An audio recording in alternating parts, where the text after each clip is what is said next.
pour nous parler de l'itinéraire de votre entreprise. Bon,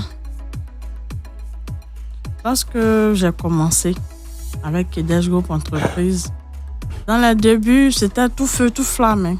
Ah. Oui. Arrivé à un moment, c'était un peu difficile. D'accord. Comme je l'ai dit, j'étais enceinte.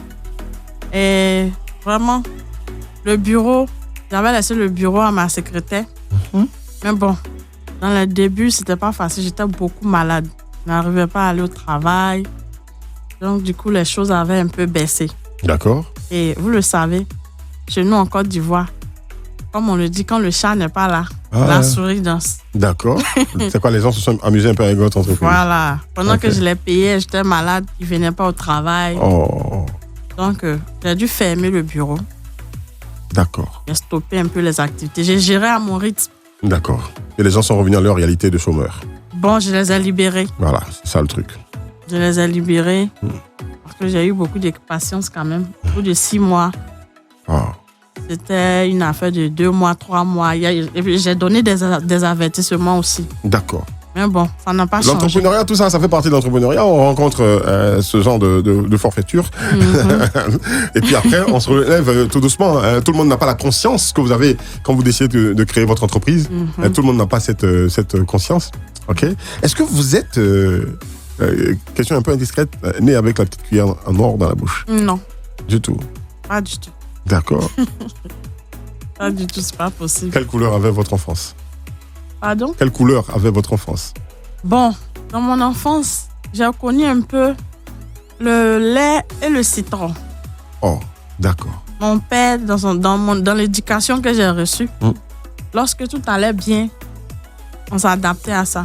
Lorsqu'on traversait des moments difficiles aussi, on s'adaptait à ça. Il nous a appris à se battre dans la vie. Très bien. Voilà. Il nous a appris à ne pas compter sur les autres. Sur la grâce de Dieu, oui, mais en travaillant. D'accord. Vous étiez prédestiné à faire de l'hôtellerie? Non. Non, pas du tout? Dans mes rêves, j'ai toujours voulu exercer dans l'aviation. D'accord. Voilà. J'avais 4 choses que je voulais faire. Aviation comme hôtesse, pilote? Voilà, pilote. Pilote? Oui, j'ai toujours voulu être pilote parce que dans mes habitudes, dans ma nature à moi, j'aime piloter, j'aime diriger, j'aime commander, j'aime donner des instructions, j'aime qu'on me suive. J'aime dominer, j'aime influencer. D'accord.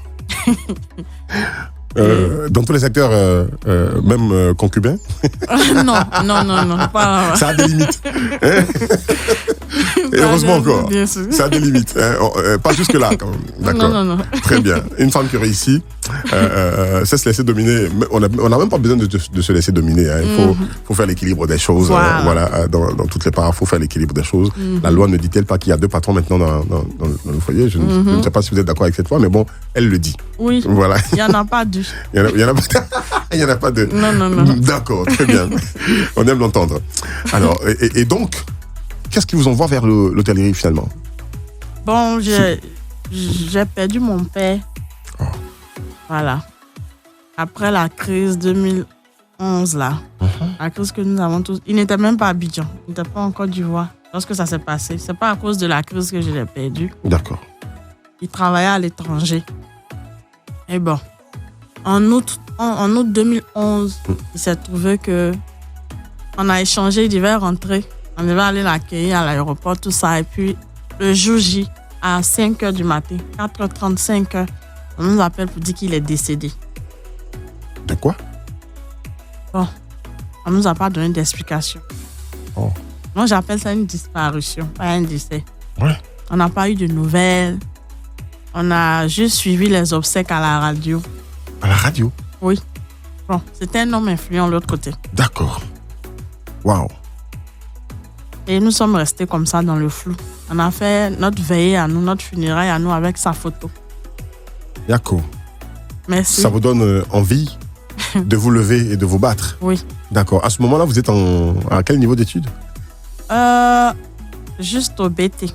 D'accord. Actuellement, je Je suis encore en formation dans mon domaine immobilier. D'accord. C'est dans l'architecture. Dans l'architecture, d'accord. Vous changez de cap, vous ajoutez une autre corde.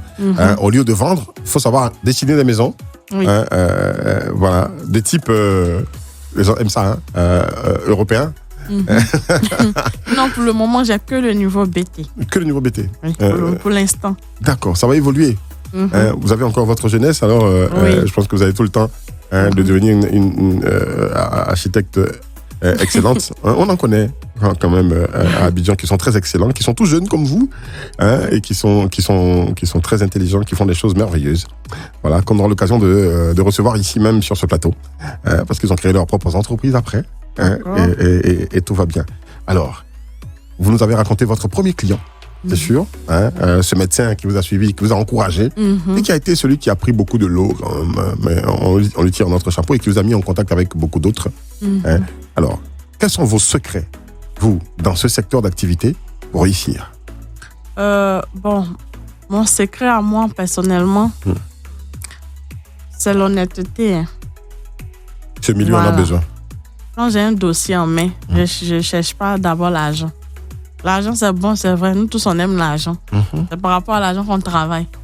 Mais moi, personnellement, quand j'ai un dossier, le médecin même, c'est un témoin palpable. Mais je ne veux pas dire son nom ici. D'accord. Voilà. Mon but, d'abord, c'est de satisfaire le client. C'est parce que lui, il a été satisfait. Il a envoyé les autres. Il vous a recommandé à d'autres. Voilà. D'accord. Et puis, je ne sais pas comment exprimer ça. C'est vrai, il y a l'honnêteté aussi. Mais j'aime mon travail. Quand je m'engage, je vais jusqu'au bout. Très bien. Pas dans le désordre, dans la discipline. Lorsque je suis au travail, je suis une autre personne. D'accord. Quand je suis à la maison, je suis une autre aussi. D'accord. En combien de temps, ou bien qu'est-ce qu'il vous faut pour vendre un bien immobilier mais rapidement et sûrement? Ça dépend du besoin du client. C'est comme ça que des groupes entreprises, nos produits sont destinés à plusieurs groupes de personnes, selon les moyens. D'accord. Le milliardaire, ce qu'il veut, on peut lui donner. D'accord. Même si on n'en a pas, on fait nos recherches. J'ai recruté des propriétaires terriens, des propriétaires de maisons aussi. D'accord. Voilà, on a pris le temps de vérifier. S'il y a un client qui veut une maison de 10 millions, on a la possibilité de vendre cette maison. D'accord. Selon le moyen, selon le vouloir aussi, le désir du client, c'est là. D'accord. Ça fait qu'on n'a pas de difficultés. Ça passe vite. On n'a pas seulement un terrain de 10 millions ou d'1 milliard, non. Toute classe de personnes. D'accord. Vous êtes capable de fournir ce qu'il veut à n'importe qui en ce moment. Oui. D'accord. Mais bravo. Encore Merci. une autre pause. Nous sommes en admiration devant la chef d'entreprise que vous êtes. Merci. On va continuer à vous poser des questions, surtout dans le domaine de conseils. Dans conseil d'experts. Dans un instant sur Life Radio, comme tu l'entends. Clé de réussite, la clé de votre réussite sur Life Radio.